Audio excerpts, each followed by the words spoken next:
Nangalaw si Alimbuyog eh, no? May kwento. Tungkol sa mga panday. Sabi nga yung mga panday kasi mga karpentero. Alam nyo mga kaibigan. Ngayon, nakita ko yung may isang dalaga. Dalaga? So, tindera siya. Pero maganda. Maganda. Ngayon, sabi ko, Nining, ito naman ay biro lang.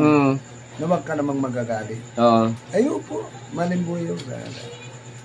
Nining, ang tatay mo, hindi ko pa nakikita ang tatay mo. Ay, hindi po nyo nakikita pa. Oo, pero ang tatay mo ay kaya kong hulaan. Kung anong trabaho. Ano po ang trabaho ng tatay ko? Tatay mo ay panday. Panday, oh. Oy, hindi mo po panday ang tatay ko. Ay, Nining. Maski saan tayo mag-abot, panday ang tatay mo. Oy, talagang pong hindi pantay yung tatay ko. Nining, talagang pantay ang tatay mo.